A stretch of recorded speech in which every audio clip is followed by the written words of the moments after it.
大家好，在梅雨季节来临前，打算进行修剪这株九重葛。影片一开始就顺道将生长过程呈现一下。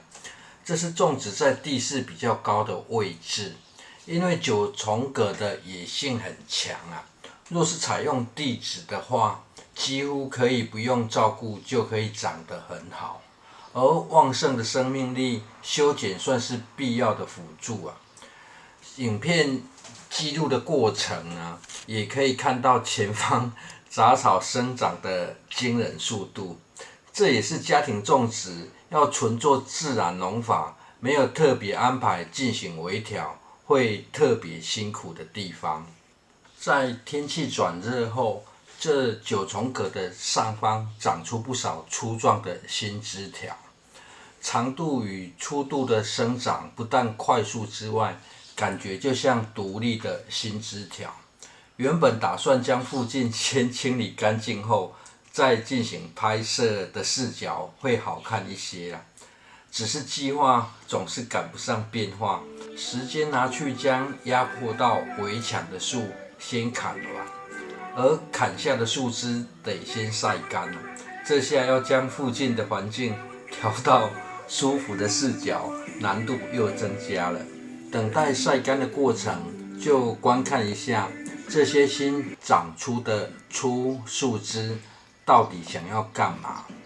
而这些新长出的粗枝呢，每枝就像有顶芽优势啊，枝条上的叶片比原本大很多之外，枝条上还长了跟柑橘类很像的一堆刺啊。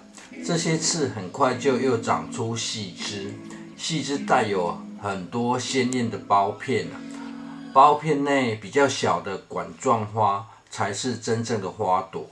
不过把鲜艳的位置当作花看待也无妨啊，而要一窥就尽的代价不小哈。更前方已经被杂草淹没了，这若是没有堆草槽，要清理就会很麻烦了。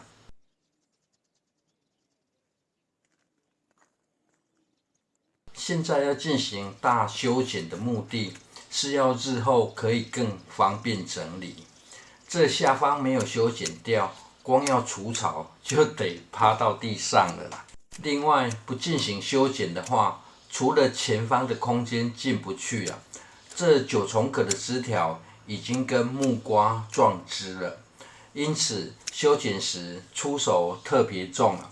除了下方先全部修剪掉，上层有留下一点伏笔，得等长得更长再来做特殊的造型。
大部修剪完毕后，又继续将内部的交叉枝都修剪掉。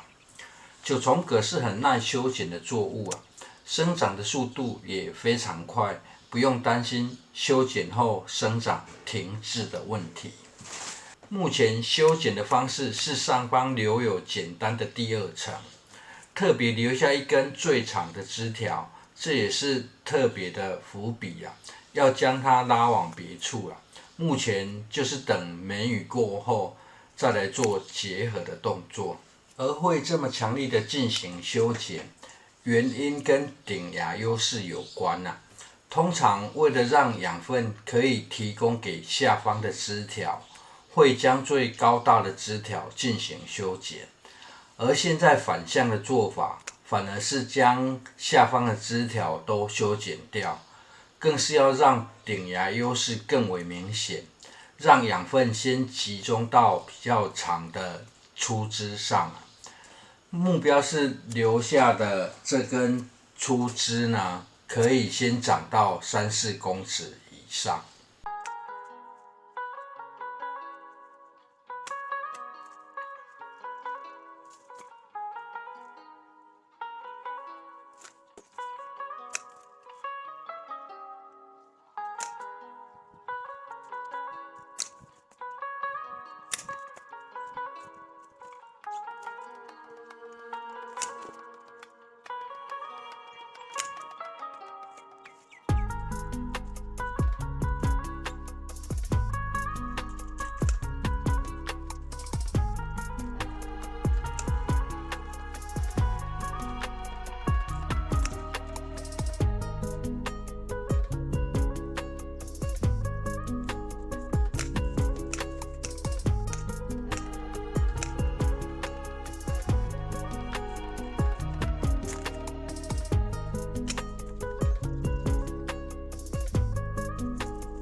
至于修剪后原本大量的杂草，清理起来是可以很快的，因为这些杂草的数量不算多，而是都很大颗啊，清理起来可以很快就很有成就感。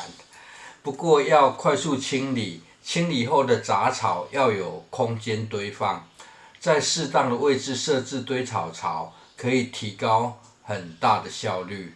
若是观众朋友影片已经很有耐心的看到这么后面，下部进行结合的影片，欢迎继续看下去，或许也会觉得蛮有趣的。以上九重葛生长与修剪过程，先简单分享到此，谢谢收看。